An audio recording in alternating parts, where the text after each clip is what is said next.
begin with, all the incidents and characters in this story might be fictitious.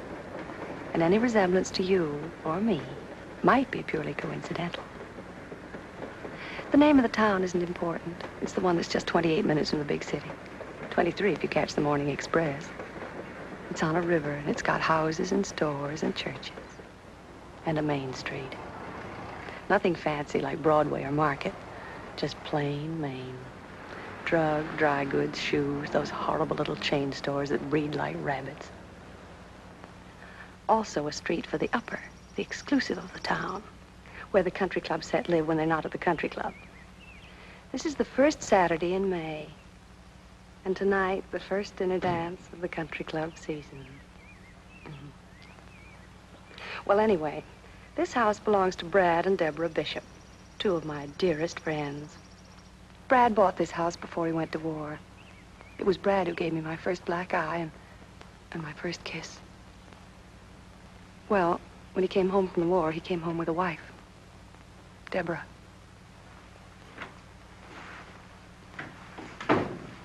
Tomasino said to tell you he found room for your briefcase in the bag. Good for Tomasino. Why'd you have him pack a bag? Because I know these Saturday conferences. They're like Saturday poker games. Don't plan on doing anything Sunday. Strange you're not letting me know when you plan to be away overnight. This is just in case, darling. There's no telling how late it'll be. And I like my own pajamas between me and the sheets in a Turkish bath. You'll phone this afternoon, though, either way, won't you? And leave word, even if I'm not here? Just where might you be when I call, if not here? First Saturday in May, remember? Settlement House picnic. That's right, the woman's club thing. Like it? Anything to do with kids, you know that. What are you wearing tonight? I got the one you liked so much in Vogue. But if you're staying in town... What color? Black, like you said. Brad, I don't want to go without you. Darling, it's the first dinner dance of the If season. I only knew you were going to be there. I will be if I can, and if I can't, why should that throw you into a panic? What are you afraid of anyway, Deborah? Good morning, Tomasino. Good morning, Mr. Bishop. I'm not in a panic. Well, then. It's just that suddenly the thought of going to that dance tonight without you...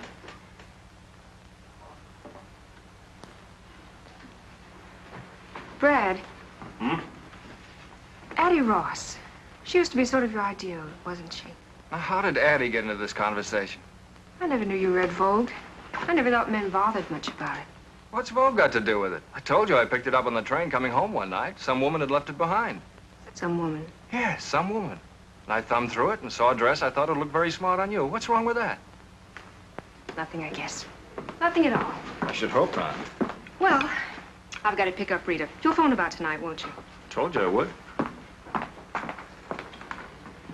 It just so happens that the dress I bought that you picked out of Vogue that some woman happened to leave on the train is exactly the dress that Addie Ross wore to the concert 2 weeks ago. Hot toast, Mr. Bishop.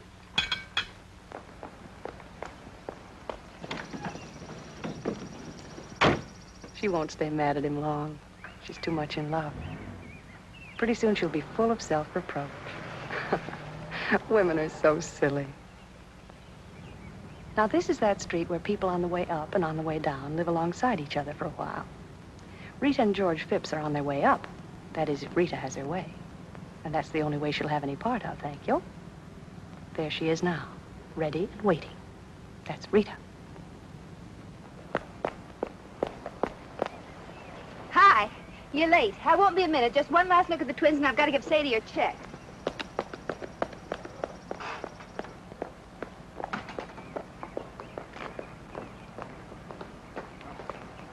On behalf of the underprivileged children in this town, I'd like to thank you overprivileged ladies for sharing your excess privileges with us. There's something odd-looking about you today, George. Just that usual two-headed schoolteacher look. You're all dressed up. Saturday, no school, and you're all dressed up. Just my little old blue serge. First Saturday of trout season, too. Brad says ever since you were big enough to lift a fish. Listen closely. Can you hear the grateful murmur of the trout as they whisper in the brooks and streams? This is what they whisper. Phipps will not fish today. You're cute. But why? Because I've got something better to do. Have a nice day.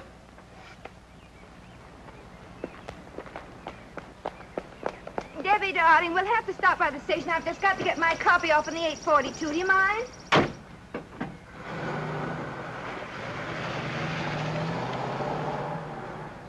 What's George being so mysterious about?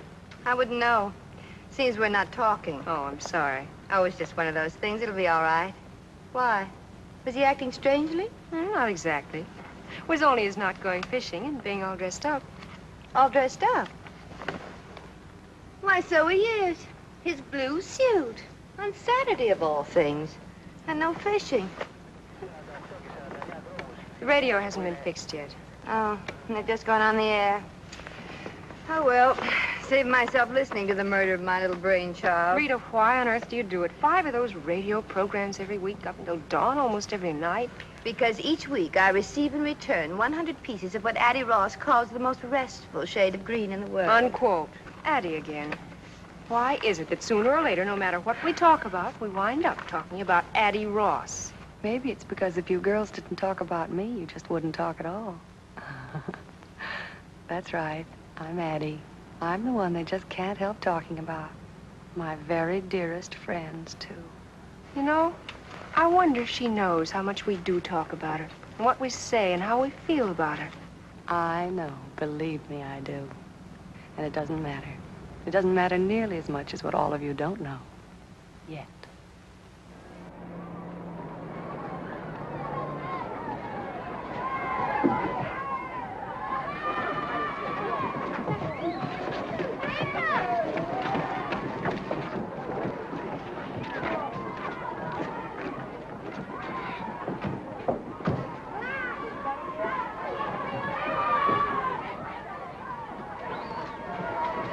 Good morning, Mrs. Hollingsworth. Haven't the others gotten here yet? No, you're the very first, the early bird.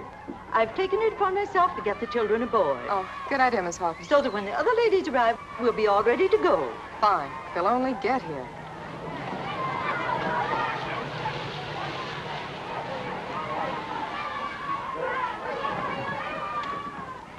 Oh, I'm sorry we're late. Rita had to go by the station. Oh, do I see anyone there you know? Just a husband of mine running like mad.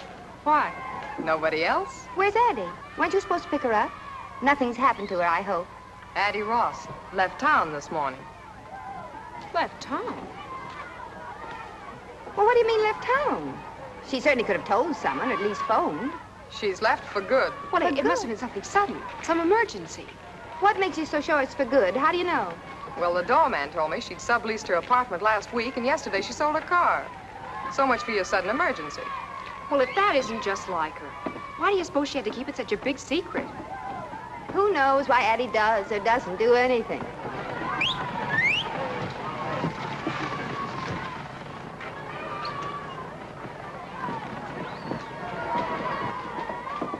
I got a letter for the Mesdames, Bishop, Hollingsway, and Phipps. From the dear departed, I'll bet. Addie's so tactful. She even puts us in alphabetical order. Open it up. No, let's wait. But what? Till we get back. Knowing Addie, I mean, why let her spoil our day? Not my day. Addie Ross never saw the day she could spoil my day. Did I put enough days into that? Dearest Debbie, Laura May, and Rita, as you know by now, you'll have to carry on without me from here. It isn't easy to leave a town like our town, to tear myself away from you 3 dear, dear friends who've meant so much to me.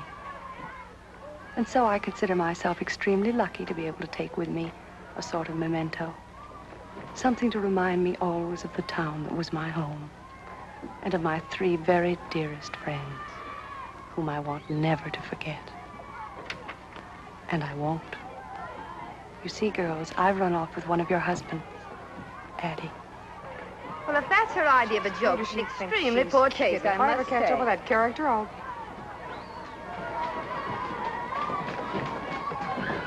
Ladies, may I suggest the captain seems to think, well, he's been rude about it.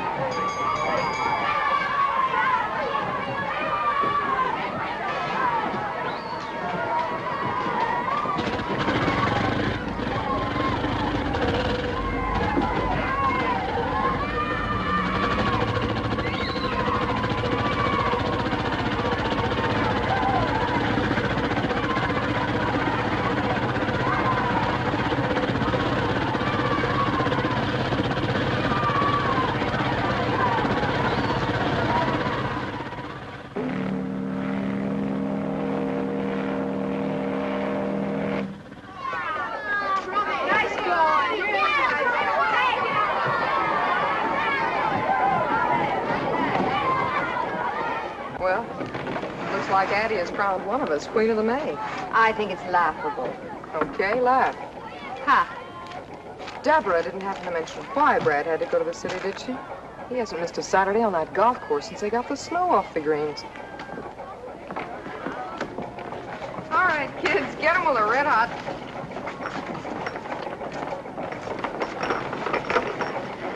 It's going to be a real restful day. Nothing to think about except the picnic and the weenie roast and coming home. Oh, that. Kathleen's going to read us a fairy story. Fairy story. My favorite kind. I grew up on it. Only I wrote my own. May I start now, Mrs. Bishop? If you're ready, Kathleen, of course. Once upon a time, there lived a very poor girl who was very beautiful.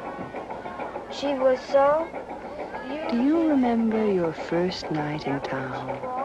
You and Brad, fresh out of the Navy. That was a first Saturday in May, too. Is it Brad? Is it Brad?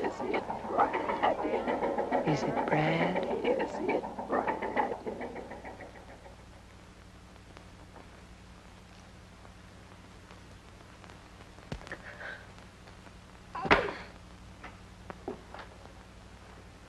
Here now, what's this? Conduct unbecoming an officer and a lady. I'm such an unholy mess. How? This. A little too kinky, maybe? She must have set it with cement. Here, try this. It'll take the kink out of a watch spring.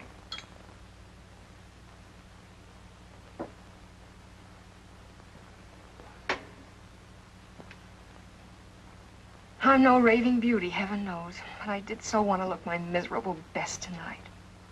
The very first time we've gone out together, all dressed up like civilians. And you would be the one man in the world that looks even better out of uniform than in.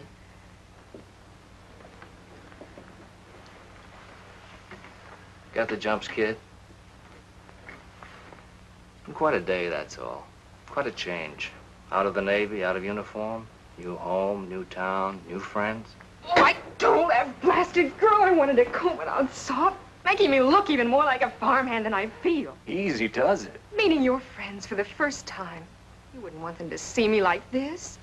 I should hope not. You'll be sure to put on a dress. Hey, my tie. You can tie it again. There they are.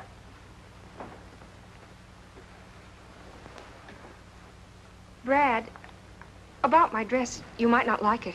If you're in it, I'll love it. It's my only one, and it's years old, remember? There wasn't time today to get a new one, and even years ago, it wasn't exactly the last word. That was the last word. Hurry up. Which ones are they? I want to have it right. Rita and George Phipps. We all grew up together. He teaches at the high school. They have twins, and she just got a job writing for the radio. Did you like her very much? When you grew up together, I mean? Rita and George were engaged at the age of 5 by swapping beetles. She was never my type. What is your type? Fat, squat little brunettes with mustaches. Get going. And take another whack at that hair.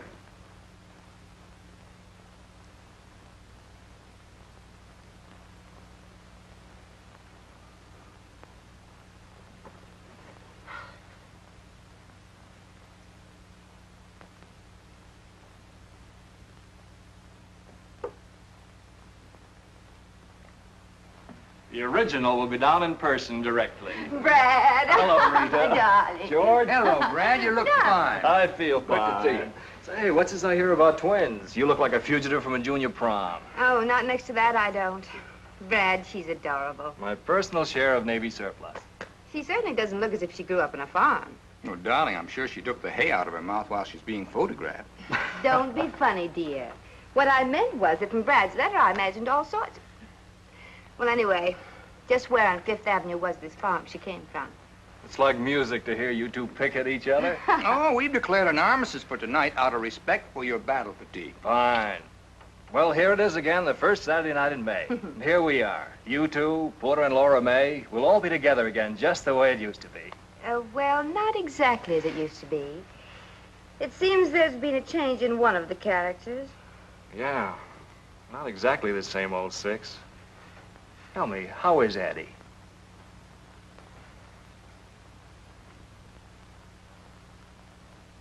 Rita and George, Deborah. Debbie, Rita and George Phipps. They were with me the day I swallowed my first worm, and I hope will be there when I swallow my last. That's the most disgusting introduction I ever heard.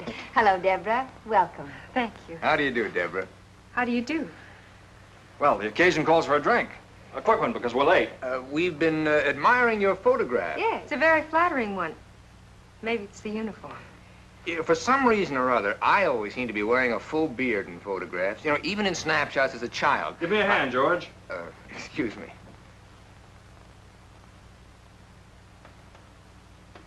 I don't think it's particularly flattering. It's nice of you to say so, but it is. Well, here's to Deb, and here's to us, and many happy returns of this day. I'll drink to that. Amen. Now, if I can remember my way to the club. Oh, before we go, I have to call the house and see if the sitters showed up. It's Sadie's night out. Well, why not call from upstairs? I have to get my bag anyway. Good idea.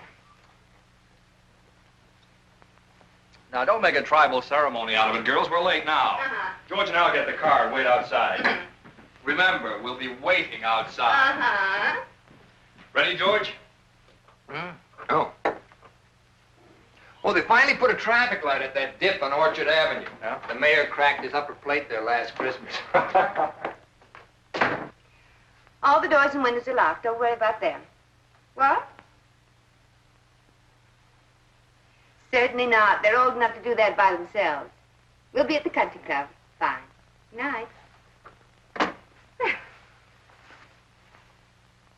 Something wrong? No. The bugle sounds. I think I've got a sick headache and can't go. Well, then there is something wrong. Me. I'm wrong. What do you mean? How? Every which way. Brad, for his friends. You and your husband. The others I haven't met yet. The country club, the town. I'm scared. I'm so scared I'm sick.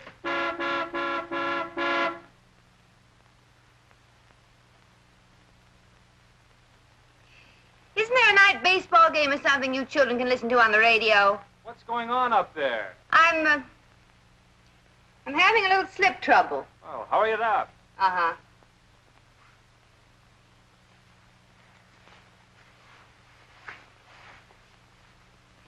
Looks like somebody had a lot of martinis. I did. What are you so scared of? It's worse than my first night in the waves. I'd never been away from home before up to then. But we were all in the same spot. Everything was happening to all of us for the first time. And here you're the only new girl, is that it? Look, you're Brad's wife and our friend. We want you here and we've waited for you. Now, why shouldn't that make you feel safe and secure instead of being scared? Can't be safe and secure by just telling yourself to feel it. Unless maybe you've got twins and a job of your own and grown up with your husband and friends. Oh, I'm sorry. I didn't mean that. Blame it on the martinis. You know, counting ice water, we could squeeze 2 more out of this shaker. Oh, no.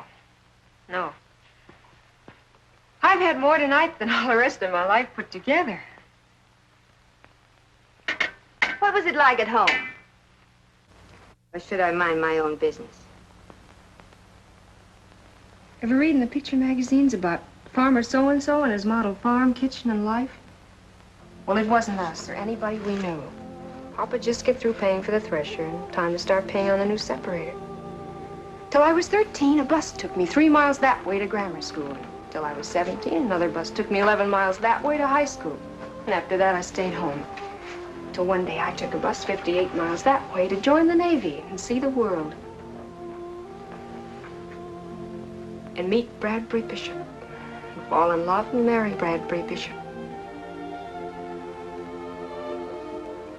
Why not? Why not, I said to myself. I was quite a girl in the Navy, head of my class. Hooray for me. Pretty cute in that uniform. That uniform. It's the great leveler. You couldn't tell me from Vassar or Smith of Long Island. I was a girl in the picture on the piano. That isn't me. This is me. What do you people talk about? Years of growing up together, thousands of first names and private memories. How do I fit in? Running a house, making friends, filling the day. Mrs. Bradbury Bishop, what's she like? Fun to be with, smart as a whip, pretty too. No wonder Brad Bishop married her, the lucky stiff. Rita, look at me.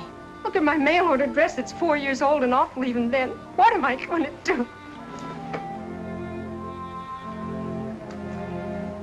As if that really matters. You must think we're an awful bunch of snobs. Aren't you underestimating us a little bit and Brad even more? You know, it's just possible he knew what he wanted and you had it. And if you had it, you've still got it. Oh, I said thank you for the kind words. I can't hear you. Sit up. I said thank you for the kind words. You're welcome. Now, about the dress. Haven't you anything else? Only uniforms. Oh. Well, stand up. The flowers must go. Flowers must go. Have you any scissors?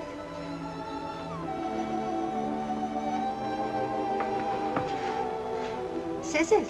Oh. I'll get the ones in the sleeves. You tackle the big one on the middle. Careful now. Careful now.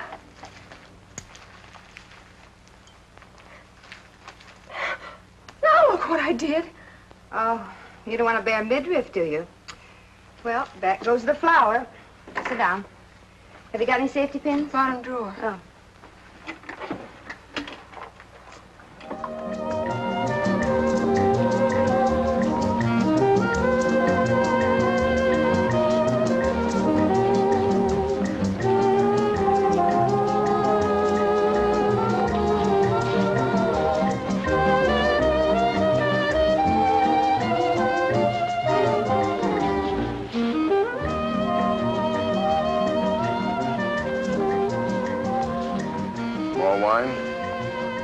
Thank you, no. Not much of dancing makes me nervous. Does it? Whatever I do, I want to do well. Can't do a thing well, leave it alone, I always say. I think I will have a little more wine, thank you.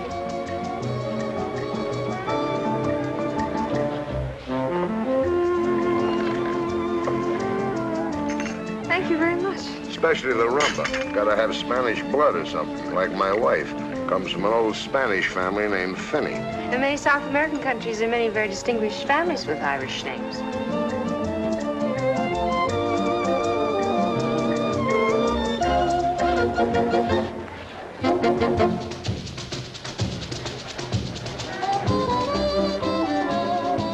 Laura May looks good with Brad, looks like class. But it's him, not her. If she dancing with a tramp, she'd look like a tramp. Got no class of her own. I like class. You like class? Oh, very much. You hit the jackpot. Brad Bishop, class plus money. Yes, sir, the jackpot, and you hit it. Count them on the fingers of one hand in this town. Throw away some fingers, even. There's Brad, and who else? Yeah, there's Addie. Addie? Addie who? Ross. Addie Ross. Funny, people always figured Brad and Addie would... Brad and Addie what? The samba can be danced properly only on the side of a hill on ice. Alibi. He was afraid of getting wrinkles in his new suit. Oh, my first new party dress in years. Thanks to my dear wife and her millions of listeners, including the armed forces overseas. Shall we drink to them all? One by one. How about some coffee, Deborah? George, I think your new tuxedo has got class, George. We thank you. Funny thing for a wife to give her husband a tuxedo. Not even funnier thing for a husband to give his wife.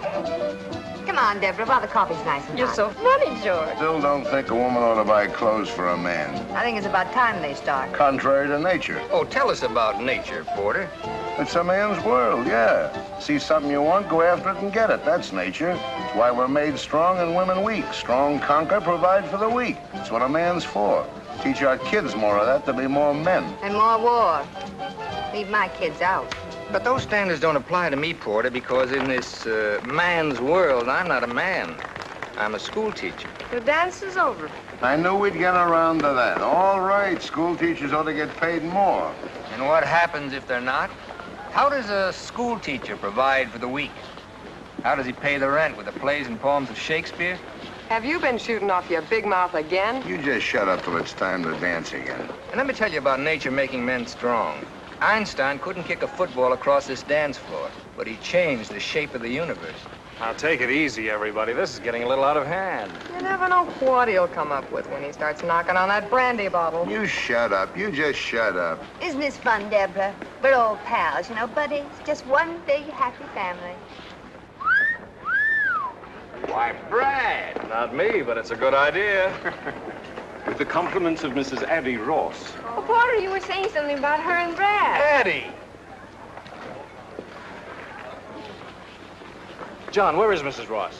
I don't believe she's arrived yet, Mr. Bishop. That's Addie for you. Always the right thing at the right time. Thoughtful and generous. Generous to a fault. To a fault. That's Addie.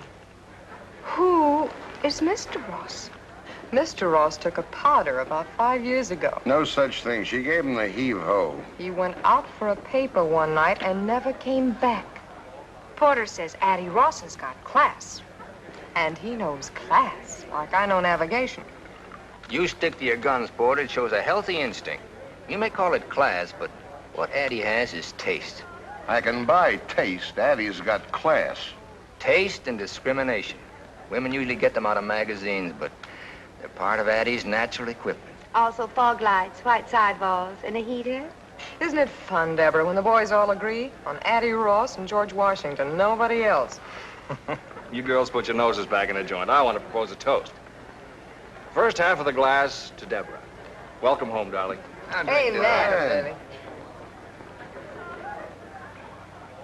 And the rest to our absentee hostess, Addie. Perfect.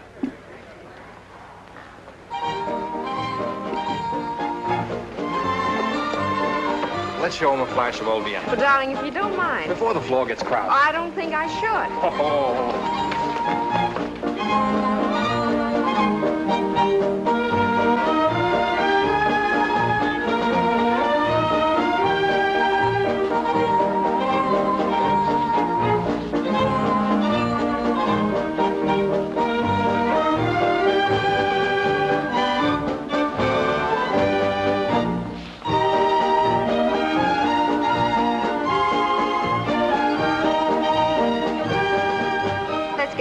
George.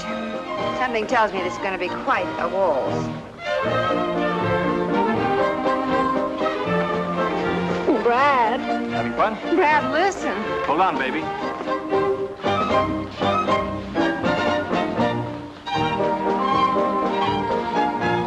Once more. No!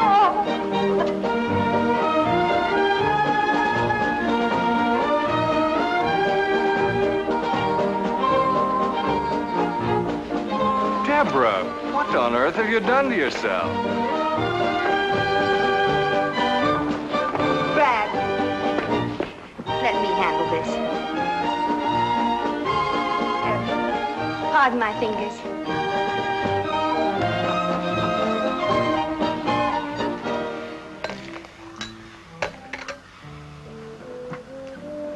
Here, drink this. What is it? A new inner tube. There you are. I think that'll be all right. Thank you, Miss Jenkins. You're welcome. Rita, will you take me home? You've got the idea that everybody out there is watching that door waiting for you to come out. Maybe not, but Brad is. Then it's because he's worried about you. Because he's ashamed. In front of his friends, ugly and pinned up, drunk and sick. Oh, I wanted so much to be what he wanted, to do what was right. Like Addie Ross, the right thing at the right time. But I didn't, I couldn't, I've humiliated her. What happened tonight could have happened to anyone. Don't you realize that? Then take my word for it. Come on.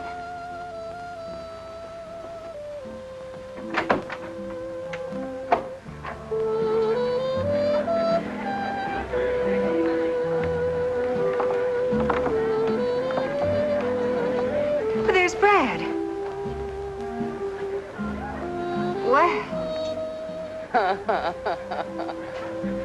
I see Addie got here after all.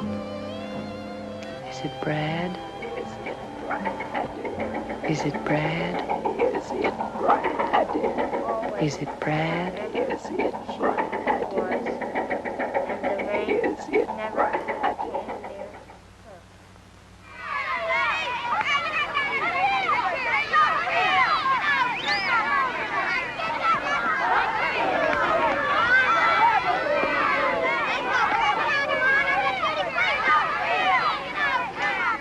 Don't expect us back too soon. We kids are going after everything from sardines to wolves.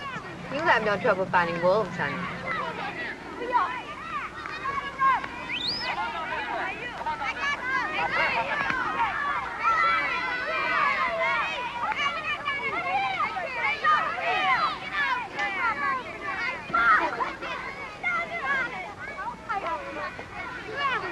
Almost lunchtime?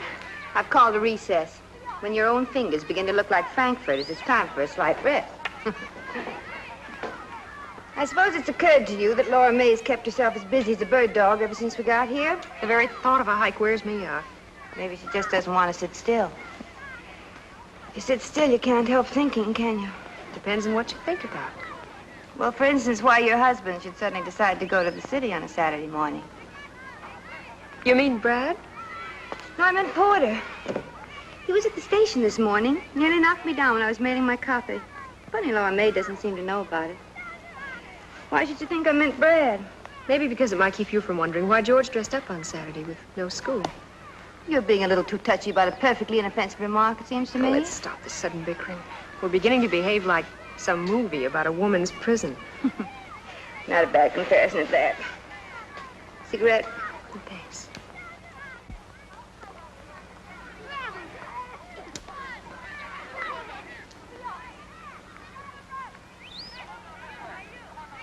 Why didn't George go fishing? Why didn't George go fishing? And why the blue suit? Why the blue suit?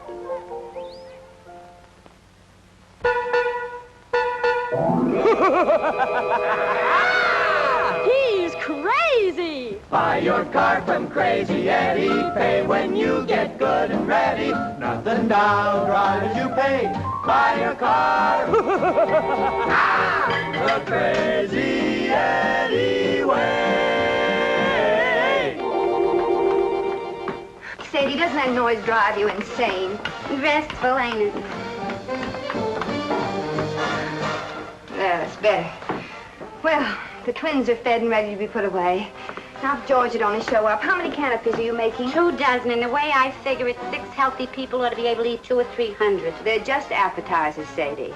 And let's get a couple of things straight. First, when you announced dinner... I know, I'm not supposed to say soup's on. How did I tell you?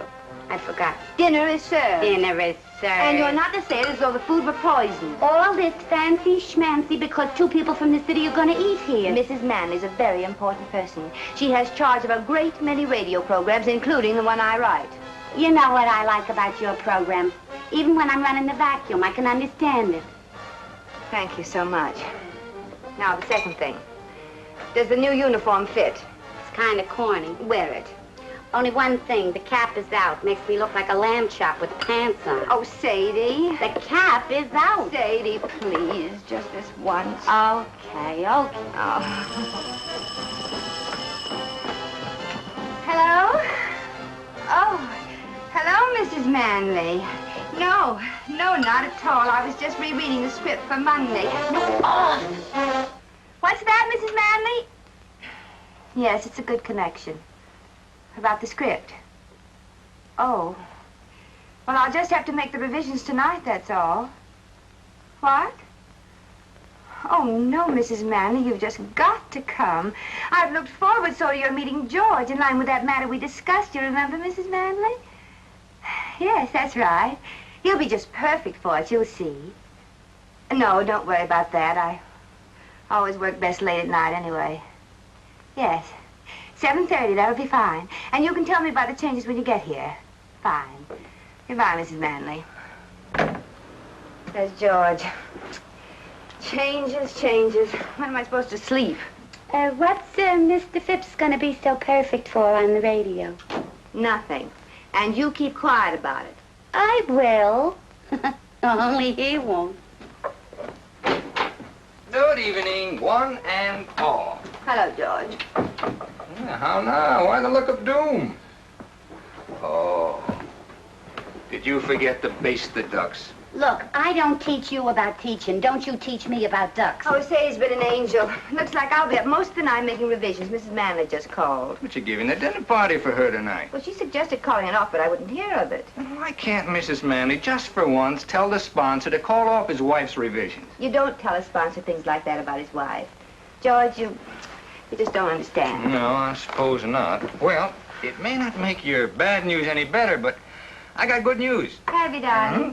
Oh, George, 10 of 7, we've got to get dressed. Don't you want to hear my good news? Of course I do, darling. Did you get the liquor and cigarettes? Right here. Oh, now, you take the cigarette boxes while I put the liquor away.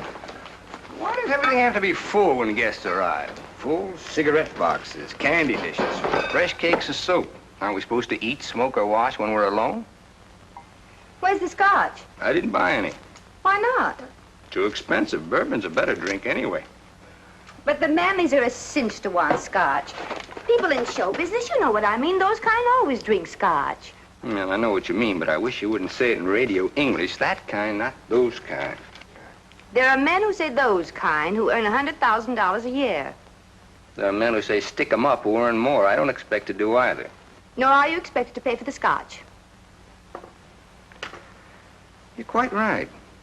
Funny how it slips my mind that in certain respects, I'm only the titular head of this house. Oh, don't be silly, darling. I thought it very amusing to begin with. Very modern and enlightened. My tuxedo, for instance. The same tuxedo that for some strange reason you want me to wear tonight. Well, what's so wrong about getting dressed up once in a while? Nothing at all. Unless it's obviously an attempt at pretense. And just what is so pretentious about tonight? Tonight we'll sit down to one of Sadie's duck dinners. Present will be Porter and Laura May, with whom we've had many such dinners when you wore slacks and I didn't bother to shave. But this time, also present will be 2 advertising moguls who happen to employ you. Their presence means a new uniform for Sadie, my children prisoners in their room, and all the pomp and hysteria usually reserved for coronations. I call that pretense. All right. So I'm out to impress the boss. What do I get for that? 30 years? Tonight's important to me. I've planned and worked, shopped, taken the twins off Sadie's hands, written my program, and I'll be up all night tonight, and it's worth it to me. And as far as dressing's concerned, you can come in a cowboy suit for all I care. Oh. And why do the chairs have to look as if nobody ever sat down in them? Because they do. Oh, come on, Reed. Let's cut it out. Look, you finish up down here and see if you can't relax for a few minutes. You all ready except for your dress? I'm combing out my hair. Good. Look, I'll put the twins to bed and call up the liquor store to send over the scotch, all right? George. Huh? Please, no jokes about radio. I'm afraid they don't have much of a sense of humor about it. Oh, neither have I. The time for joking about it is past. Radio has become a very serious problem now, like juvenile delinquency. That's what I mean, cracks like that. Well, that wasn't a crack. I meant it.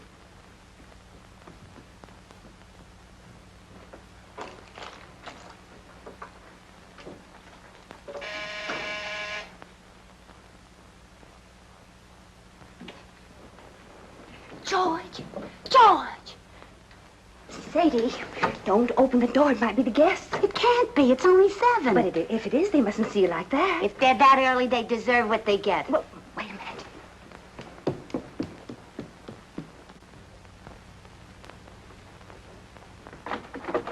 Hiya, Sadie. Hi, Leo. Well, Mr. Phipps. Mr. Phipps. Yeah. Sure smells good. Wish I could say the same for you. It's for Mr. Phipps. Looks like a present. A present? A present? What's up? Wasn't sure I heard you call. It's for you. For me?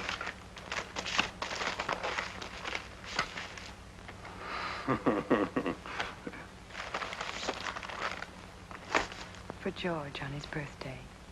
If music be the food of love, play on. Eddie. Well, I'll be... The Brahms. The concerto in B flat. Oh, it's a recording made in Vienna before the war. But how'd she find it? George. Hmm? It's your birthday today. I know. I just plumb forgot. Well, don't worry about it. I'm not much for birthdays. Yes, you are. You're very much for birthdays. Well, this time you had a lot on your mind. Even so. Happy birthday, George. Happy birthday, George. What a memory that girl's got. Almost a year since we talked about it. I'm going to play for the Twins right now.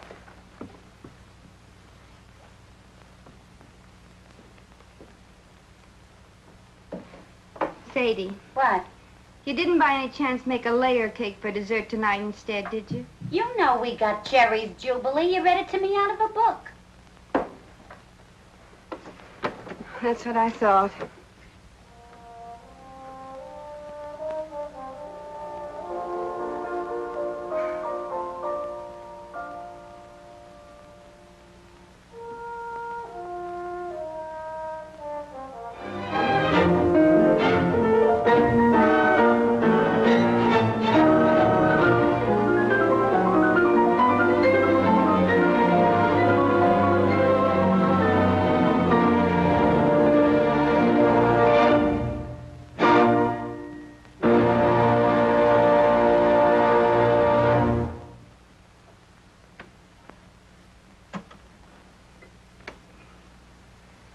Sometimes I don't think we appreciate the miracle of the phonograph. The privilege of having men of genius perform for us at our command. What kind of a set is that? Oh, it's no particular make, Mrs. Manley. One of my students put that together for me. If I were you, I'd stick to the established trademarks, a pure tone, say, or a sonobel. Pure tone, sonobel. I thought that sounded all right. Didn't you, Porter? Mine plays 24 records, different sizes. Mix them up any way you like. Radio gets china, clear as a bell, also television. Except there's no television to get. We're too far away. Only television set in town. Like playing tennis without a ball. What do you want me to do about it? Build you a personal broadcasting station? You don't need a station. Just yell a little louder. Mrs. Manley, are you sure I can't get you a drink? A cocktail maybe, or scotch? Never touch it. Alcohol, that is, in any form. Oh. Mr. Manley? He doesn't either. Well, coming from show business, you might say, I always imagine those kind took a nip now and then. Wouldn't be keeping faith with our clients. Most respected trademarks in the American home. Well, I think I'll have one more. Porter?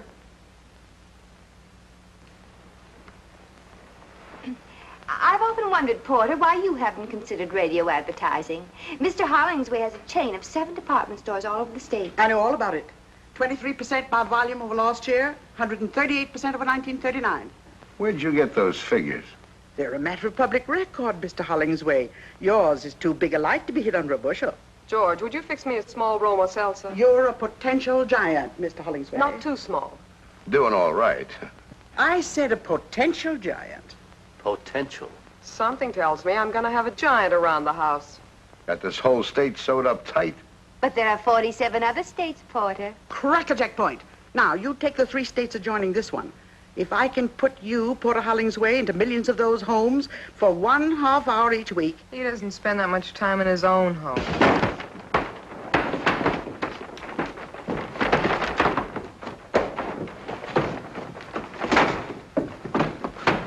Excuse me.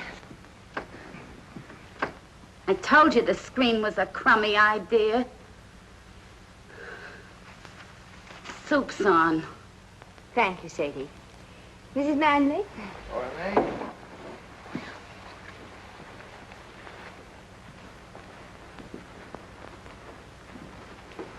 Sadie Dugan, what are you supposed to be, Baby Snooks? Hiya, Laura May. Get a load of that calf. I can't wait to tell Ma. Nora May, would you sit there, please? Come on, sit down. There's a couple of things I could tell your Ma about you, too. This quaint situation belongs in a true-to-life drama. Are you two related? No, we just had the same governess. You kill me. Oh, well, it's just a small town. You know, everybody gets to know everybody. If you don't mind crossing the tracks.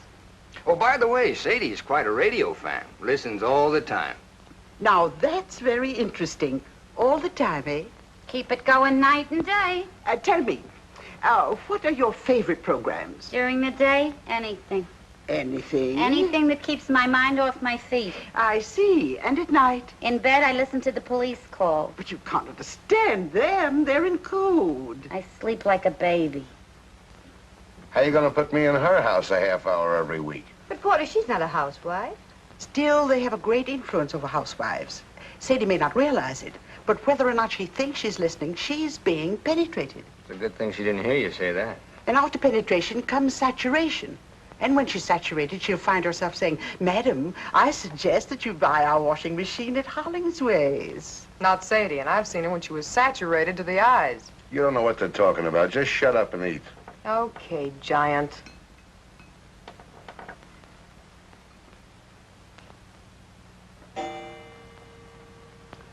It's 8:30. I can't miss Brenda. Excuse me, please. Where is she? Radio. Confessions of Brenda Brown. One of ours. Wait a minute. Here, you better let me do that for you. I've got to tell Sadie to hold the ducks. Sorry to eat and run like this. So sorry. I won't say it doesn't matter because it does. Euclid Street, Wilkes-Barre, Pennsylvania.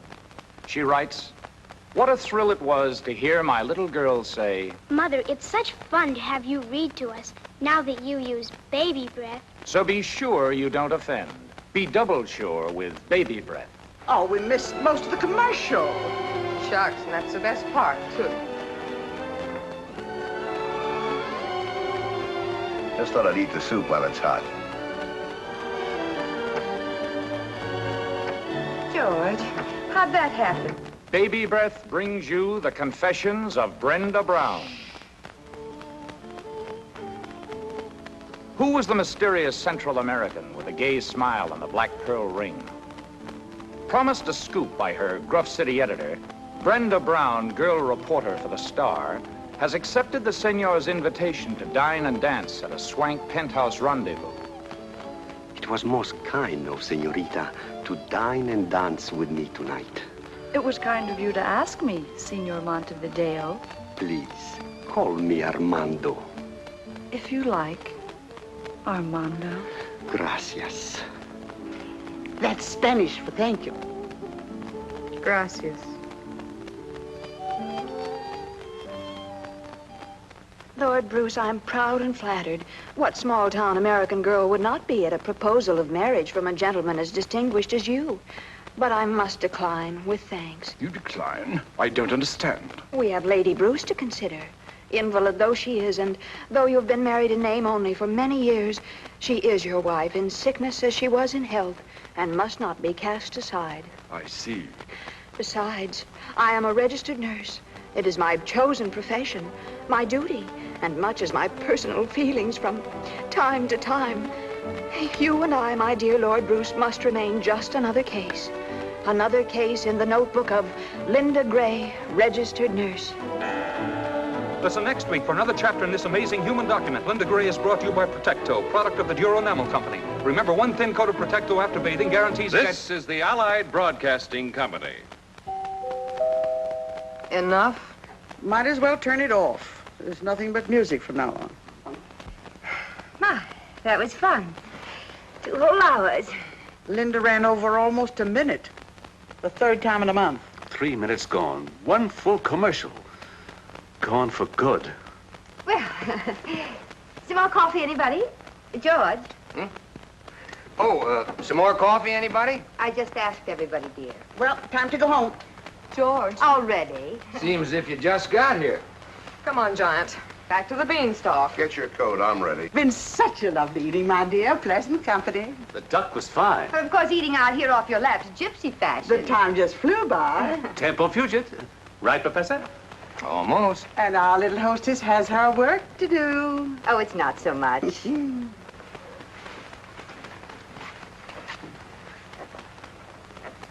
Perhaps we can drive out and have lunch with you one day soon, Mr. Hollingsway. And maybe at one of the other stores. Oh, we'll make our appointment well in advance and at your convenience. You're gonna be a giant. Relax and enjoy it.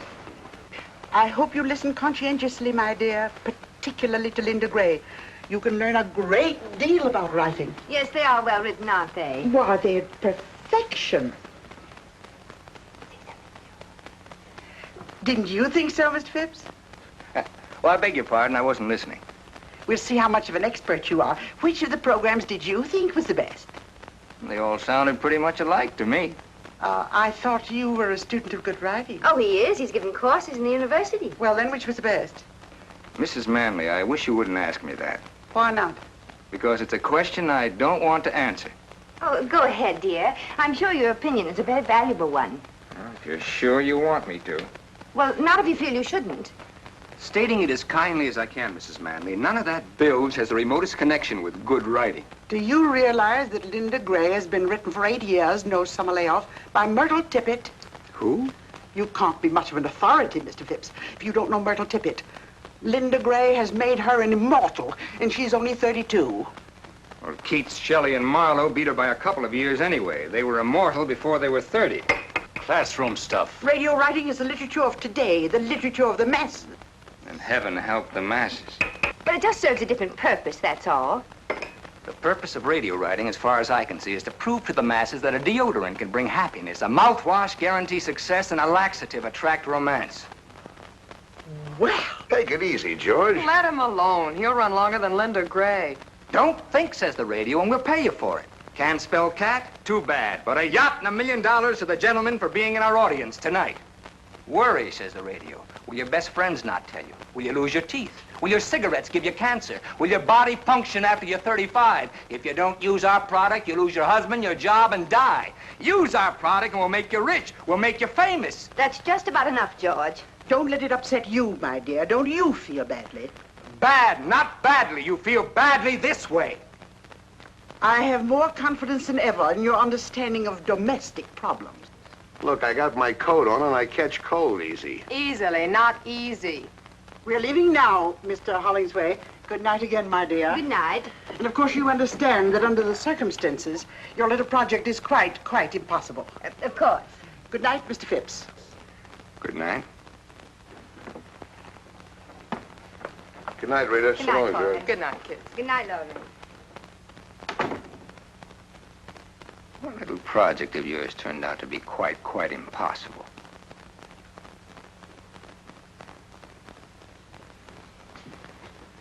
I'll take care of tidying up. You better start your revisions. It's all right. I'm sorry about this. I know how much it means to you. Well, it couldn't be helped, I guess. Oh, George, it would have been so simple to say something non-committal. Not for 3 hours it isn't. I held back all night. Anyway, she doesn't blame you for it. Didn't she tell you not to feel badly? I wasn't thinking of myself. Well, then what can she do to me? Report me as being un-American? Radio's like a religion to those people. When you attack it, you attack their faith. And once they feel you're against them, they're off of you for life. There's no making it up.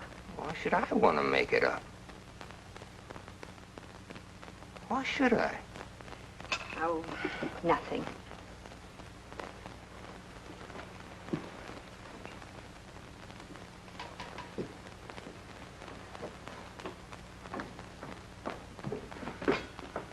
You know, this is getting to be like a good mystery story where you think you got the murder picked out and it turns out to be somebody else. For just a minute, I had your little project tied up with Porter.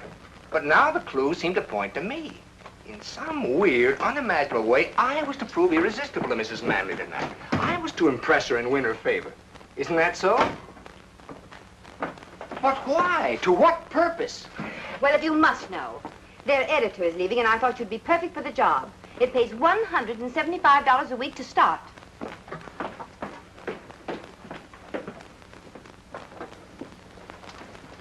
Come here. Sit down for a minute. Look, Reed, let's put aside my nausea at the idea of working for the Manleys. Let's put aside my personal likes and dislikes. They're not important. I'm willing to admit that to a majority of my fellow citizens, I'm a slightly comic figure, an educated man. Nobody's asking you not to be. Think of the good you could do. Maybe raise the standards. On commercial radio? What's the phrase? Wait for your laugh? I'm a school teacher. That's even worse than being an intellectual. School teachers are not only comic, they're often cold and hungry in this richest land on earth. And thousands are quitting every year to take jobs that pay them a decent living. That is unhappily true. Then why not you? Because I can't think of myself doing anything else. What would happen, do you think, if we all quit? Who'd teach the kids? Who'd open their minds and hearts to the real glories of the human spirit, past and present? Who'd help them along to the future? Radio sponsors? Comic strips? At that, I've been luckier than most. Even without what you earn, I've managed to keep our heads above water. It's quite a strain over a period of time with the water lapping at your chin. And that's where you've been a great help. You've made it a lot easier for both of us. I'll admit it has upset my male ego from time to time. And your overdeveloped sense of taste and discrimination, which is apparently equaled only by that of Addie Ross. Let's try to keep Addie out of this one. I am fed up with taste and discrimination. You're not making sense. I'm fed up with your nobility and wisdom and superiority, and your contempt for me and everything I try to do. You're talking nonsense. Everything I say is nonsense. It's all this work. You're overtired. You do too much. Well, you suggest I stop doing this moronic radio trash with which I pay most of your bills? Now, calm down. And where do I go back to? Washing, scrubbing, ironing, and a life of taste and discrimination? I'm fed up with Addie Ross. What's it all about, really? If music be the food of love, play on. Give me excess of it, that surfeiting the appetite may sicken and so die. From Twelfth Night by Mr. Shakespeare, which Addie and I played in high school. I thought it was a very clever note. And there was more to it than a childhood memory. Yes, there was, but we won't go into that right now. We're going to get a few things straightened out once and for all. Sit down. Yes, Professor. Sit down. 7 years ago, I made the most perfect marriage ever devised by man, heaven, or radio. My wife was an independent, understanding woman. We thought the same thing about everything, from baseball to Browns. In those 7 years, I was never contemptuous of you. I was proud. But when that drooling pap began to change you, when your independence turned to fear, when I watched you snivel and grovel around those two walking commercials, I didn't like it. And I don't like it. I don't want to be married to Linda Gray, Brenda Brown, or even Myrtle Tippett. I want my own wife back.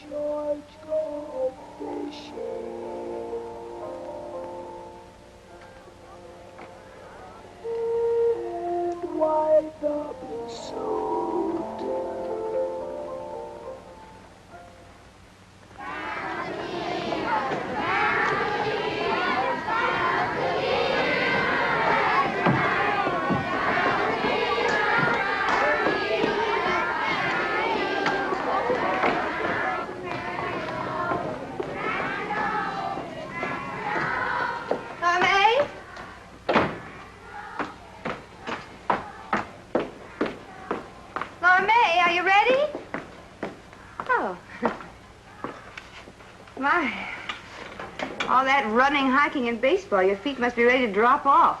I've covered more ground in Porter's store from the notions counter, just back and forth to the water cooler. How's it feel, Laura May?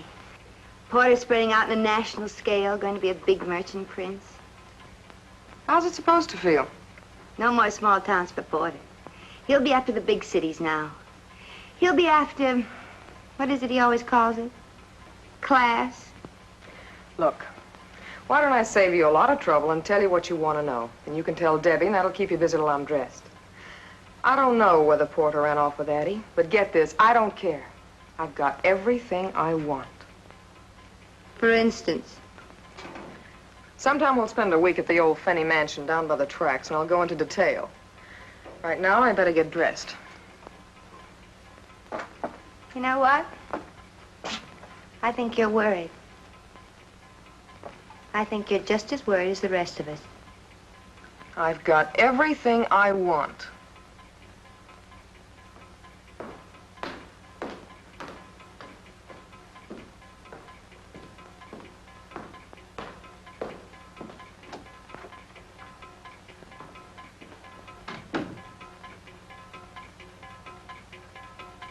Maybe you haven't got everything you wanted after all.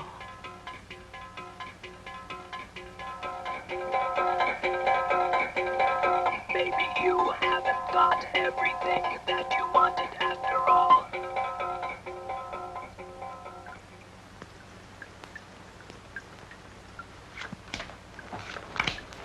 Your bet. How much you got in front of you?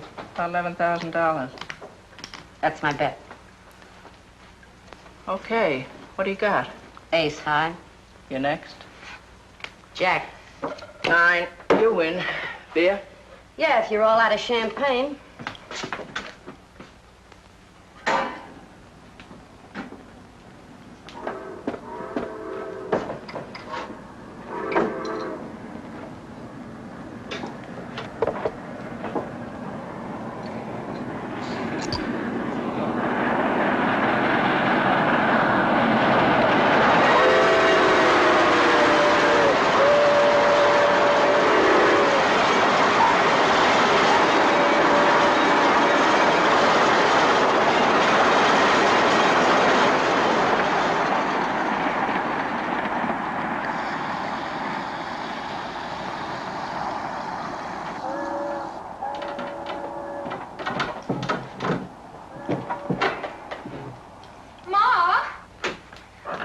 She's going out with Mr. Porter Hollingsway. Does she have to stay in the bathroom for almost an hour? You oughtn't to run around like that. You'll get consumption. Laura May, leave your sister get in the bathroom. After all, I've got a date, too.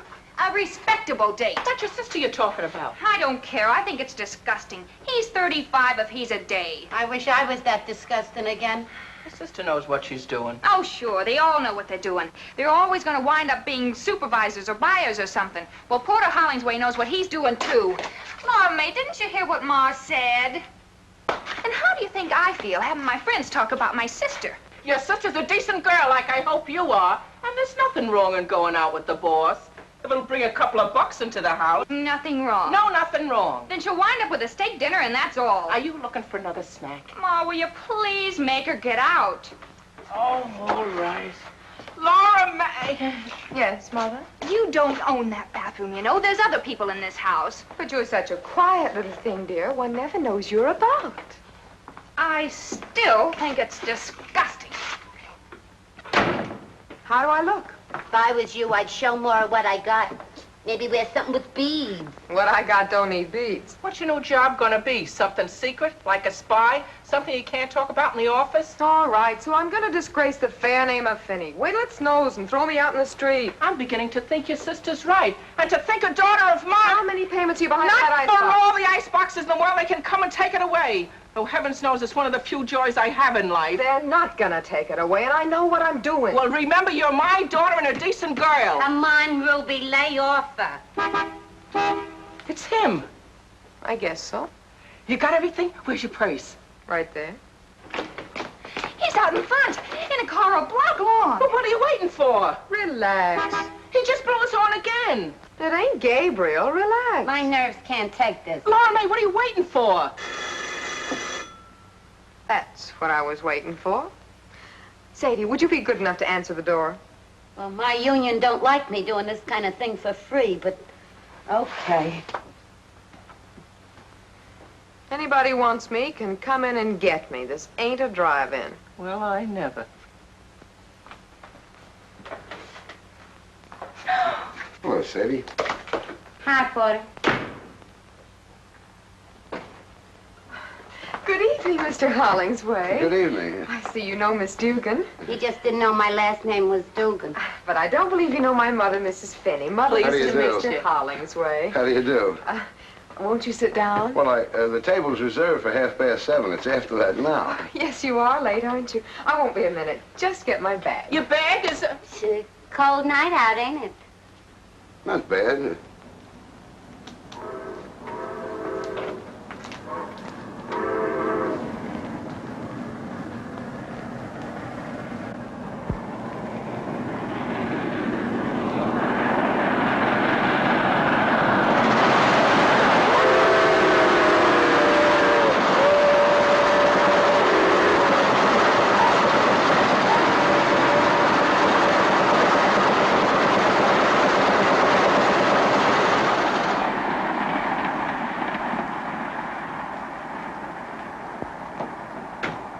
One of mine, right? Uh-huh. Giant size with a super freeze box, right? Uh-huh. How long you had it? How long they been on the market? A couple of years. Yeah, that was one of the first. Uh-huh.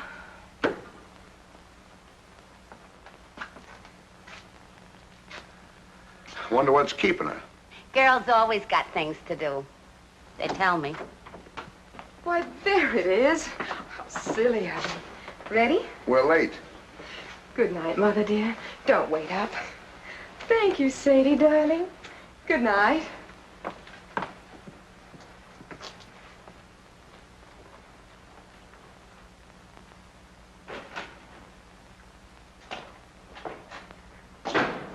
Thank you, Sadie, darling. Good night, Mother dear, and don't wait up. If a daughter of mine ever really talked like that, I'd cut her tongue out.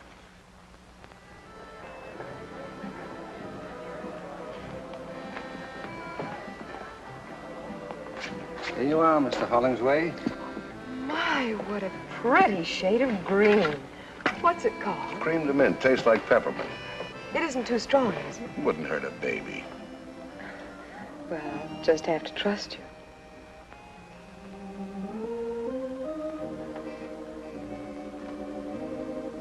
It's good. Oh, my. When I think of all the wonderful things that you know about that I've never even heard of. Got a few years head start. Now, don't you go making yourself out an old man, Mr. Hollingsway. Let's make it Porter. Why, the way I look at it, a man isn't really grown up till, say, 35 at the least. Yeah. This is a very nice place.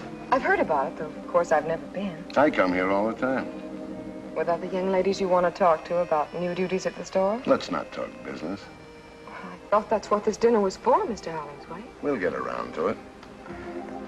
Poor man. I suppose you never get a chance to relax. People always after you for things. What do you do with yourself after working hours, say, nights? I have my family and my friends, of course. Boyfriends? Isn't that getting a little personal? Oh, a girl like you, I'll bet there's plenty. Who's out in front?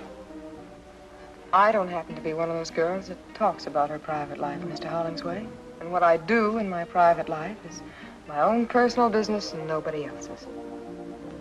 How about another drink?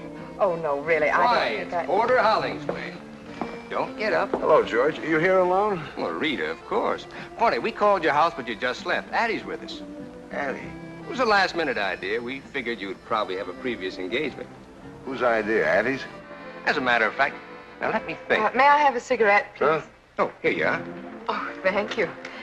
Thank you, Mr. Phipps. George Phipps. This is Miss Finney. How do you do? Hello, Miss Finney. Been here long? We just got here. Well, didn't you see Rita and Addie go by? They were a few steps ahead of me. Just now? Well, I'm sure they saw you, but you probably weren't looking their way. Not that I blame you. Say hello on your way out, why don't you? Yeah. Love to. You have such nice friends. He's a school teacher. He hasn't got a dime. Oh. You were saying something about another drink. Well, it's getting stuffy in here. I want some air.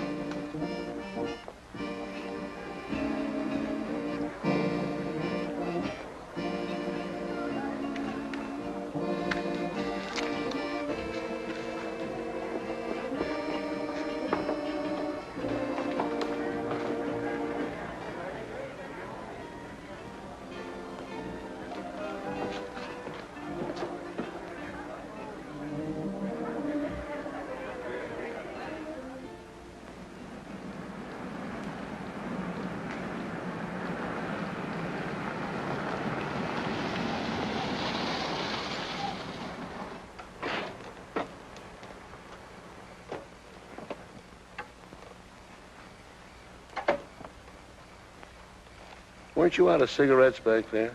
Didn't you ask George for one? Did I? You're smart. Thanks. Plenty smart. We going to talk about business now? Let's look at the view for a while. Miss Lipke is leaving next week. Yeah. And if Miss Goldberg moves up, you'll need a new assistant supervisor. Like flies around honey. You and your boyfriends. I thought we settled that. I want to talk about it some more. What makes you so interested in my boyfriend? What do you think? Which is the ashtray?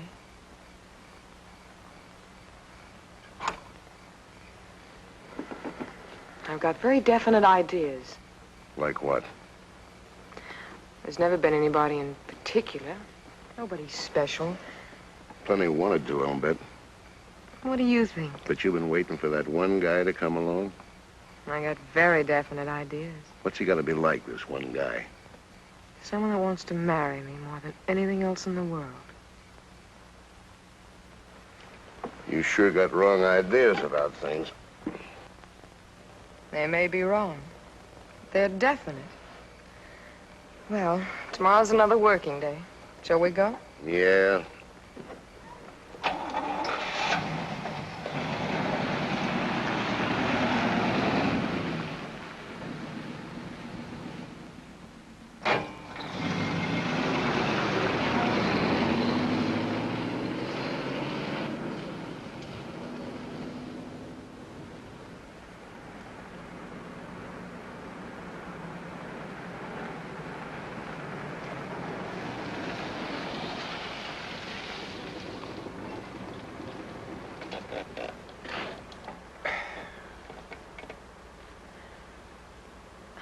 Well, home again. I want to thank you for a lovely evening, Mr. Hollingsway. That's all right.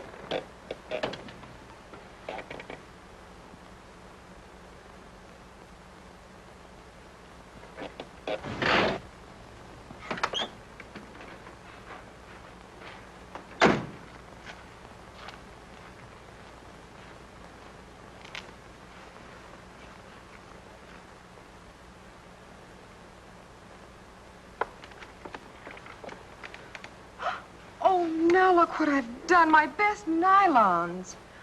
Too bad. Oh, I must have caught on a nail or something at the restaurant. I hope you don't mind my bringing it up, but could you remember about Miss Lipke leaving and Miss Goldberg moving up? What about tomorrow night? If you'd like. I'd like. 7:30.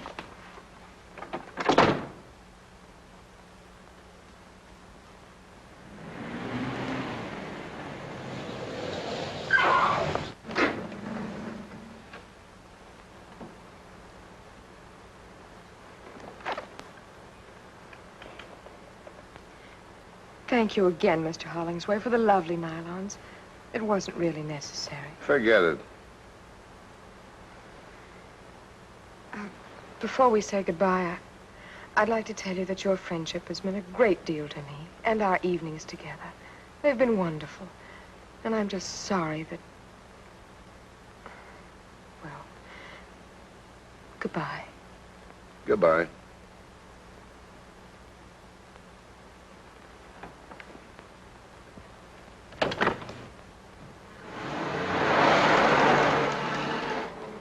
Oh, Mr. Hollingsway!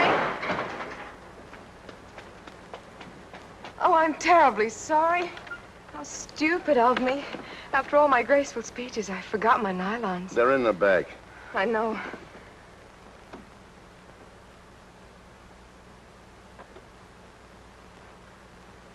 Good night again.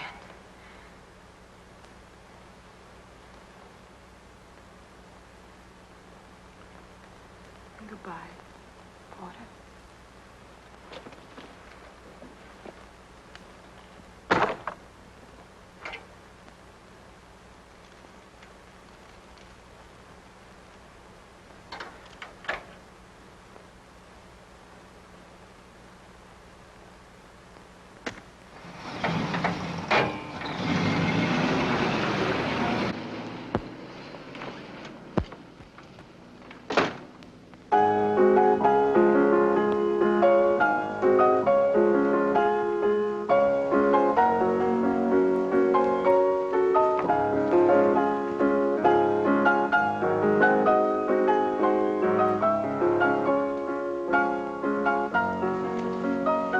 That's all. Yes, sir.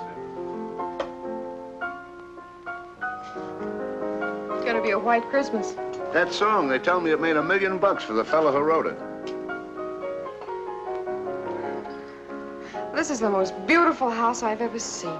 It's just everything anybody'd want. You name it, I got it. You were married once, weren't you? See if it's too sweet.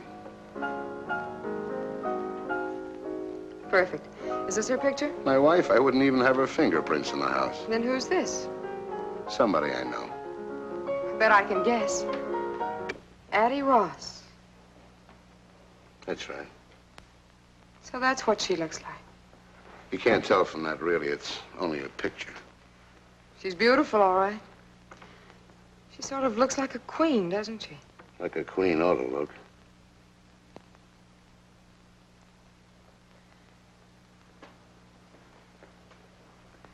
I imagine you must be very good friends. I helped her with some investments. She gave me this last Christmas.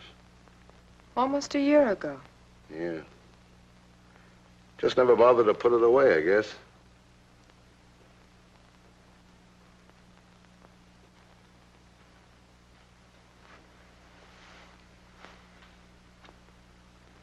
Porter, You know how I feel about you. how?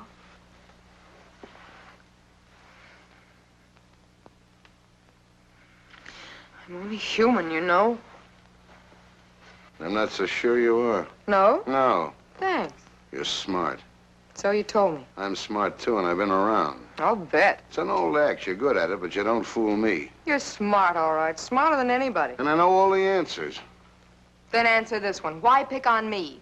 I've been watching your work, Miss Finney, and I think you're ready for advancement. Let's have dinner and talk it over. There's a brand new act for you. It's got a beard a mile long. I didn't ask you out. You asked me. And why me? The woods are full of girls. Not like you. You can say it again, not like me. And they don't want what I want. All right, what? What do you want? Not a $4 a week raise. I don't want a new car, a fur coat, or a trip to Hawaii on a solid gold yacht. You don't carry what I want in any of your 7 big stores, Mr. Hollingsway. Name it. I want to be in a silver frame on a piano. My own piano in my own house. You mean you want to get married? Does that make me a freak? I've been married once, you know that, and once is enough for a man like me anyway. Maybe I'm just not the type. Maybe you just haven't found the right girl. Living with somebody all the time, I'm not easy to get along with. I'm set in my ways. I want to do what I want when I want. Why, if it was just a question of the right girl, wouldn't any man in the world want to marry you? Not if he thought he could marry Addie Ross. Maybe I don't know all the answers, but I know some of them.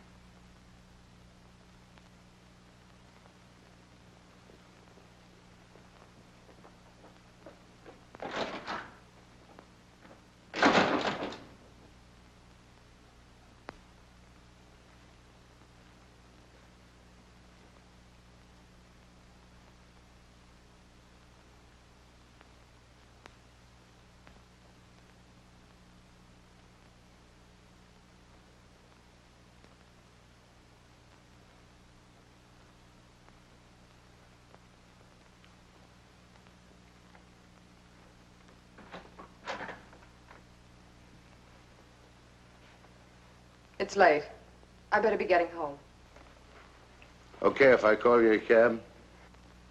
Beats walking in the snow.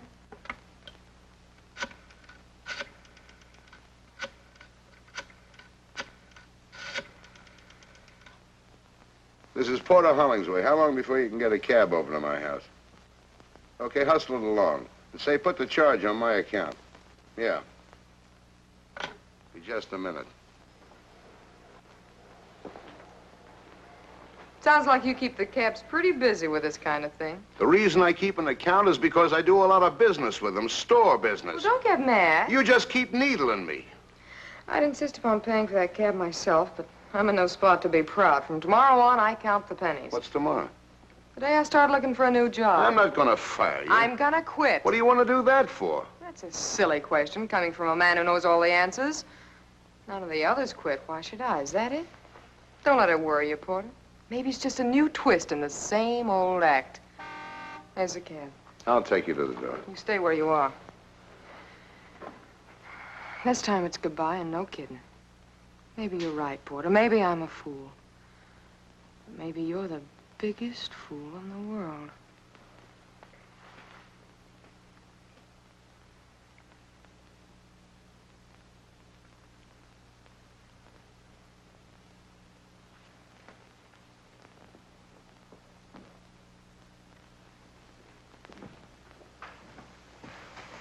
Porter May.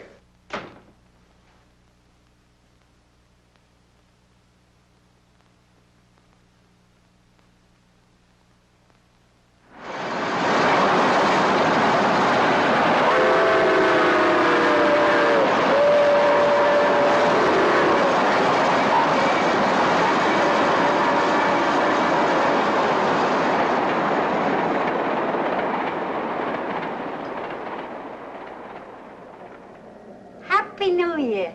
Happy New Year. Will you stand still? Oh, this dress ain't my type at all. For one thing, it's too high in the front. If my best dress ain't good enough for you, you can get out of it right now. Just don't give me that big sacrifice routine. You'd wear it yourself if you had someplace to go. Okay, that does it. Take it off. It was Ma's idea for me to wear it, not yours. It's still my dress, and you got 30 seconds to get out of it. Just because it's New Year's Eve and you haven't even got a You're date. gonna look awful silly running around this kitchen stark naked. Ma! 10 seconds to go. Just because you got Porter Hollingsway mad at you. 5 seconds. Ma! Can't we have some peace in this house even on New Year's Eve? You got it mixed up with Christmas. New Year's Eve is when people go back to killing each other. Which reminds me, I gotta go to work. That's a fine way to see the New Year end, serving up champagne for Mrs. Addie Ross and friends. It beats sitting alone with a glass of stale beer. Forget it, Sadie. I didn't mean it the way it sounded. I know. Tell you what, comes midnight, I'll slip Porter Hollingsway a Mickey. Don't bother. It's a pleasure. Night, kid. Happy New Year, Sadie. Is he going to be at the Addie Ross party? That's what the invite says. She's expecting the pleasure of his company. How do you know? Listen, when they hire Sadie Dugan for a waitress, they submit a guest list. And Laura May could have been there, too. Stop picking on her. Who's picking on her? You and Babe. You stop it and make Babe stop it, too. Of all the time to quit a job just before Christmas with all the bills due and 5 months due on the icebox. Ruby Finney, you gotta make up your mind whether you want your kids happy or your icebox paid up. Oh, not for all the iceboxes in the world. Relax. Have a good time tonight at the bingo party. Gee, I wish you were going to be there. Happy New Year, Ruby. Happy New Year, Sadie.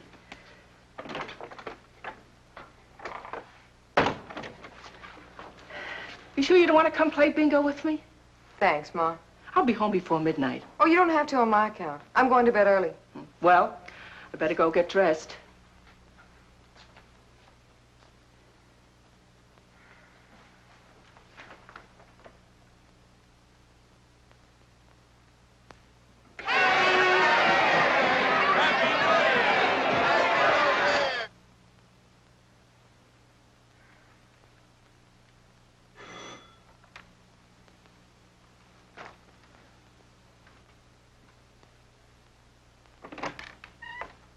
Hi, Laura May.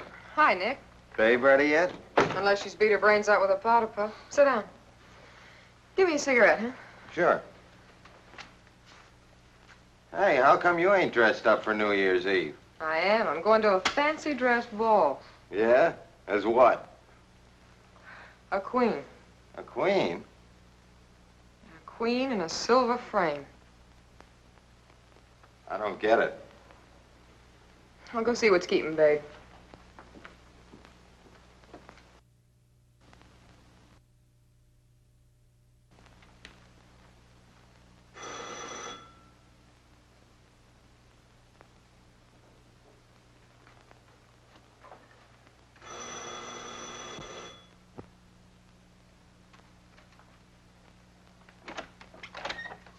Who are you? I... Where's Miss Finney? Well, she'll be out in a minute, Mr. Hollingsway. We met somewheres? Not exactly, Mr. Hollingsway. I work in your shipping room. You waiting for Miss Finney? Yes, sir. What's your name? Nick, Nicholas Butler. We're just good friends, kind of, Miss Finney and me. But I worked in your shipping room 3 years, Mr. Hollingsway. Baboon face. This is my sister, Babe. My real name's Georgiana. Oh, what do you say, Babe?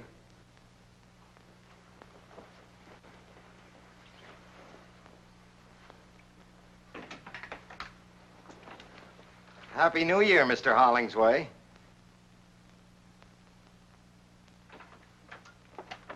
I thought Baboon Face was waiting for you. He used to. I gave him to Babe. He goes with a dress. Have you got another dress? Why? I want to take you to a party. Addie Ross's party? Yeah. Maybe she wouldn't like that. She said she'd be delighted. She must need another waitress. I told her we had a date and not to expect me if you'd made other plans. We haven't got a date, and I haven't made any plans, so why don't you just run along? We could go someplace else. No. Why not? You know why not. These are for you. Thanks. Put them on. I'm not going anywhere. You wouldn't want to let them die. I'll put them in the icebox. The orchids ain't paid for either.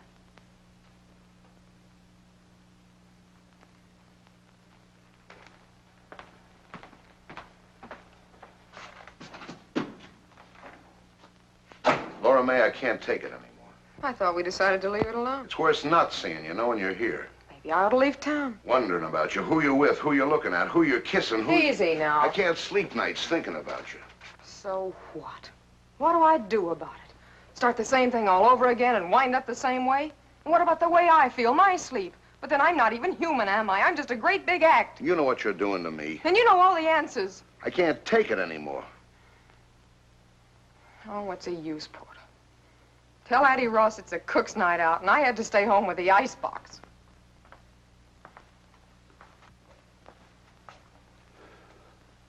Okay. Okay, you win. I'll marry you. How about it?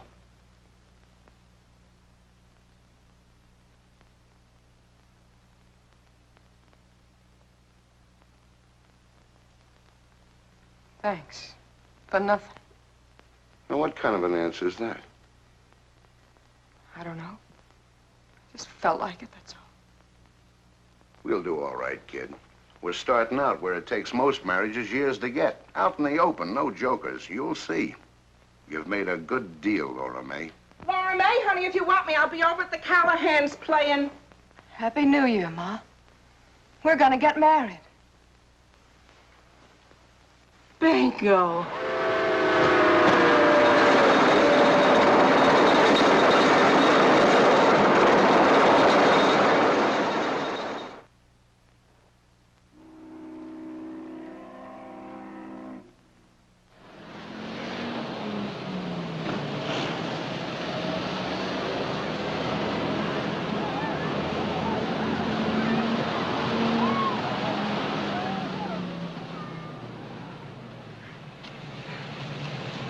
Well, see you tonight at the club.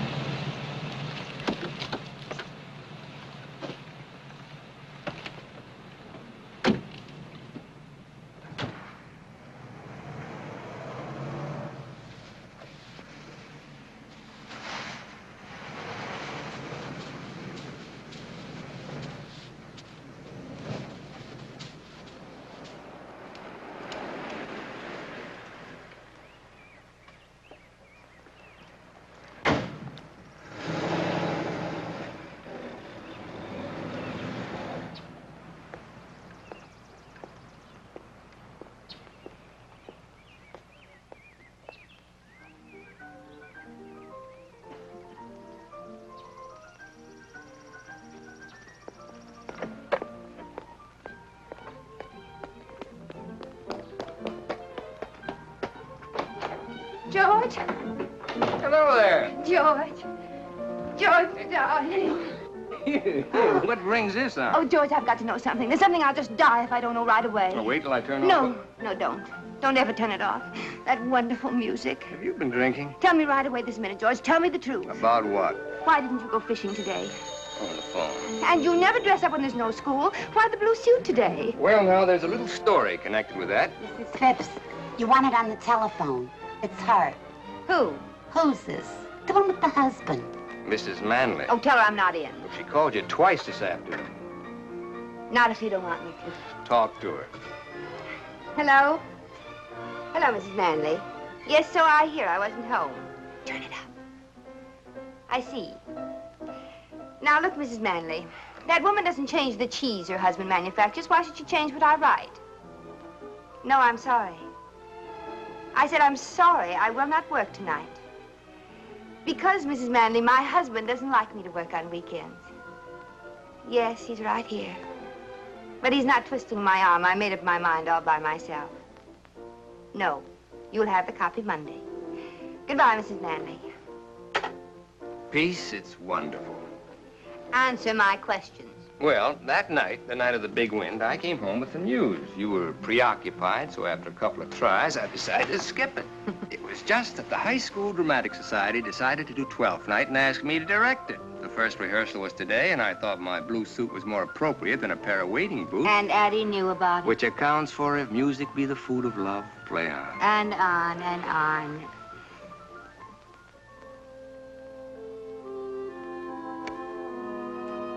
Good evening, Thomasino. Did Mr. Bishop call? Lady called up. Leave this message. Mr. Bishop's secretary? Didn't say, Mom.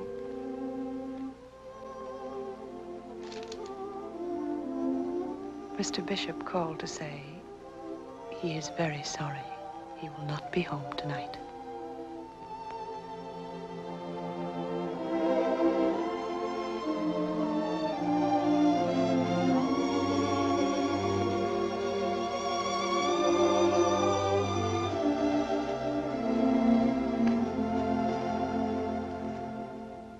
And here are the results of the 8th. The winner, number 7, Hoop Skirt. Second, number 3, Penny Wise. Third, number 6, Pound Foolish. Hoop Skirt paid 16. You ought to use a walkie-talkie. It don't make so much noise. That was the last race. Sadie's right. That track's crooked. It isn't a track. It's the horses. They fix things up amongst themselves. How come Porter's so late tonight? Want a drink? Some of that green peppermint stuff. Cream de mint. I can't stand it. Never could. I love it. 7:30. He's never been this late. Ma, Porter may not be home at all. You mean tonight?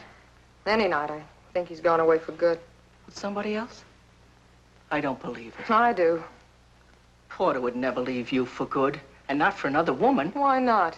Because he's in love with you. What? Because he's just plain crazy in love with you. Are you out of your mind? I thought I heard soft voices in here. Hello, Porter. What's the fight about this time? Furs, jewelry, or cash? My children and me never fight. Fix me a drink, will you? I'm tired. And the reason we never fight being, my children know that I know what I'm talking about. Maybe your father, Joe Finney, wasn't exactly a saint. May he rest in peace. But I learned about men from him.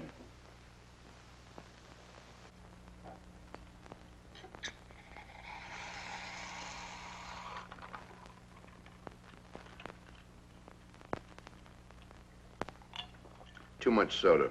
No more so than usual. I'm too tired to play with it tonight. I want to drink it. Addie Ross left town today and took somebody's husband with her. Yeah? You seem real excited about it, like I told you we were having lamb for dinner. What do you want me to do? Sue somebody? I'm tired.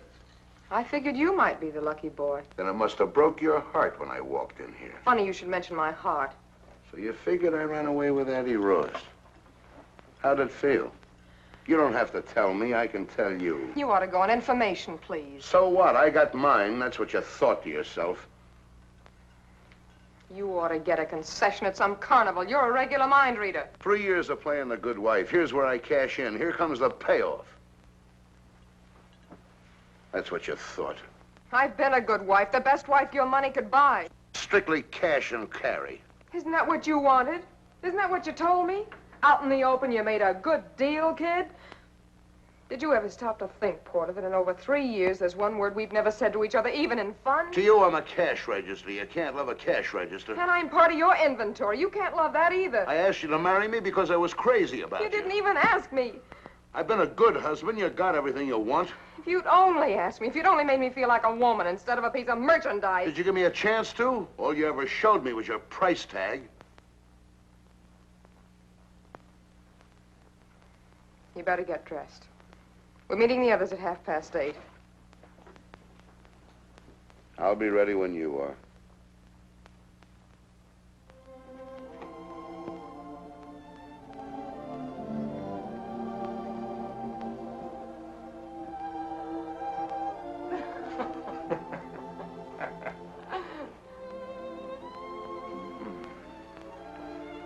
She walks in beauty like the night. Hello, George. Of cloudless climes and starry skies, and all that's good of dark. You're the most dreamy thing I've ever hated at sight. Thanks so much. How are the martinis? Very high and dry. Let me bring you up to date. No, thanks. Not drinking? Not at the moment. So how long a wait do you suppose before Brad comes sliding down the banister? A rough idea. He's not here. What do you mean he's not here? Brad's not here. There was a message when I got home saying he wouldn't be back tonight.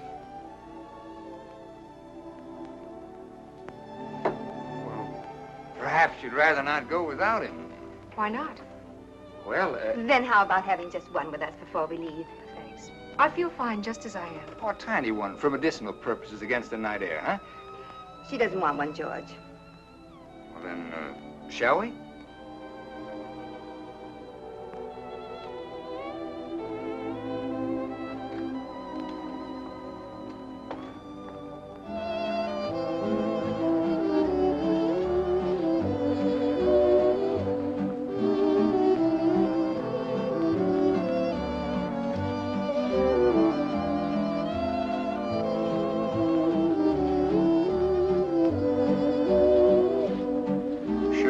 Drink? Sure. You know who that guy is? A bookie. All the barbershops and saloons in town dancing with my wife. He came over and asked very politely. She'd dance with anybody. She waited to see if you had any objections. I wouldn't object if a chimpanzee asked her. Then you've got no right to complain. Oh, I've got no complaints. I'm Happy Joe from Kokomo. Greatest little wife in the world. Fine home, fine friends. Everybody loves Oh, me. why don't you stop acting like a spoiled baby? Everybody loves Porter. I'm fed up listening to your wah, wah, wah. You're always talking about being such a man. You don't even act grown up. What are you getting sore about? You're so stupid. Oh, wait a minute. Have you any idea how much Laura May's in love with you? No, how much? So much she's afraid to tell you. Afraid you'd laugh at her. Me laugh? She couldn't say it with a straight face. Laura May in love with me, it's all she can do to wait it out. Wait it out? Yeah, like an annuity till it matures, like a slot machine that pays off. That's what she's waiting for. A chance to call it off, to collect. The end of the line. Fares, please. Don't tell me about love and Laura May. Oh, George.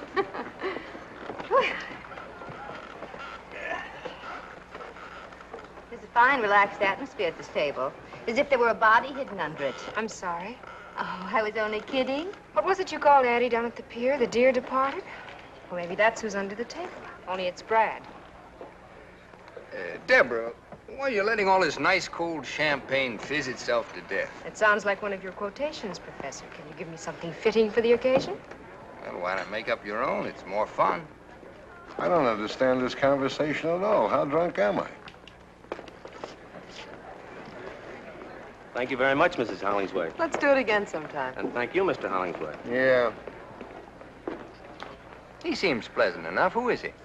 A business associate of my mother's. He's a bookie. Your mother bets with him. Will everyone excuse me, please? I think I'd like to leave. I'll drive you, Deborah. I'd rather go by myself if you don't mind. What's going on here? Shut up. Why not spend the night with us, Debbie? Thanks just the same. Will somebody tell me what this is all about? Later, I'll tell you later. Don't you know, Porter? No. Come on, let's go for a little walk. No, I want to tell Porter what he doesn't know. I want to say it out loud. The reason I want to go home, Porter, is because I've been spoiling everybody's fun. Don't be silly, I've tried Deb. hard to make believe the way you do, Porter, but I'm not as much of a man as you are. I can't anymore. Make believe about what? Don't you know by now? You're not as smart as I thought, Porter. You want it in so many words? Deborah. All right, then. My husband has run away with Addie Ross. Please, nobody get up. Good night. Sit down. Porter, please. Sit down for a moment. Let her go, Porter. You keep out of it. Everyone else, too. Just for a minute.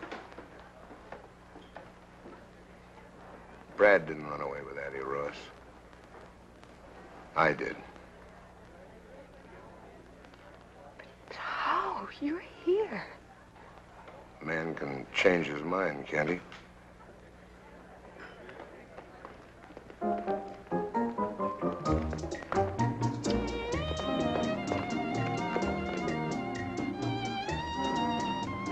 Porter, you're quite a guy. Thanks. She'd have known in the morning anyway. She'll had a tough night. She's just a kid. Dance with me, George. Rita, do you mind just another minute? Okay, you got it. They all heard me say I ran away with another woman. You've got everything you need. You can take me for everything you'll ever want. Like always, Porter, when you start knocking on that brandy bottle, you'll come up with anything. I guess I stopped listening. Because if you said something, I just didn't hear it.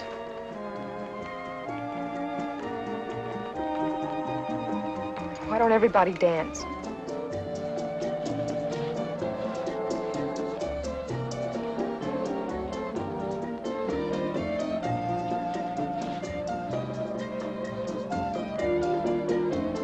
Laura May. You big gorilla. Let's dance.